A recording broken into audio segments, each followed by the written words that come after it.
All right, time to talk about text, the words on the page. I'm going to flip to the next slide in just a second, and you're going to give some constructive criticism. That means some suggestions to a person who is about to give a presentation on the Great Pyramid of Giza and comes to you and says, take a look at this slide, tell me what you think. You're going to write down at least 2 suggestions. You might have more. And I want you to focus only on the text, the words itself. So each suggestion that you write down has to do with the words on the page. Nothing about anything other than that.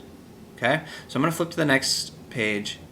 You pause the video long enough for you to write down 2 suggestions, and when you've written down your 2 suggestions, then push play again and watch the rest of the video.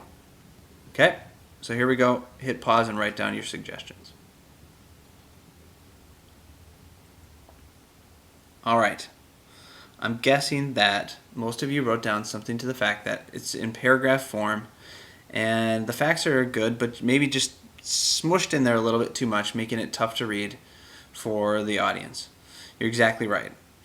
When you're putting together a presentation, it's a good idea to limit the words on the page. This is just too overwhelming for the reader. It's also going to be something that's going to be difficult for you to present from. You want to pull out your talking points, the things that you're going to talk about, and not really read to the audience. And if you have it in paragraph form, chances are you're just going to end up reading this to us.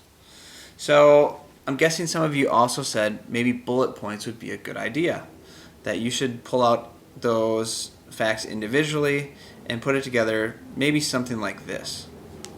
These are the exact facts from that paragraph, but written sort of in note form and using bullet points. This is much cleaner and easier to read for your audience. It also gives you your talking points, and it's going to make sure that you don't just sit up there and read to the audience, which is going to bore them to death. So bullet points on PowerPoint or Google presentation are probably the most widely used form for a presentation. You don't necessarily have to do this, and we'll talk about that in an upcoming video, but this cleans it up quite a bit. Now, how many words should you include on the page? There's great debate on this, and you might have one teacher one year tell you one thing and another teacher the next year tell you something different. But one thing you can maybe think about is kind of the 6x6 rule.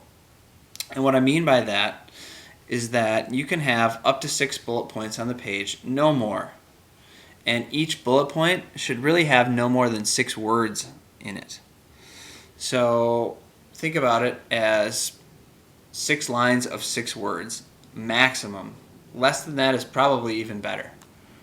If I go back, you can see that I have 1, 2, 3, 4, 5, 6, and most of these have 6 or fewer words in each line. That can be kind of a good rule of thumb as you're putting together a slide. Okay? So here's your task. On the next page, what you're going to do is do another makeover. And I want you to take the information there in paragraph form, and I want you to pull it in bullet form. Put it in bullet form keeping the 6x6 rule in mind. Good luck.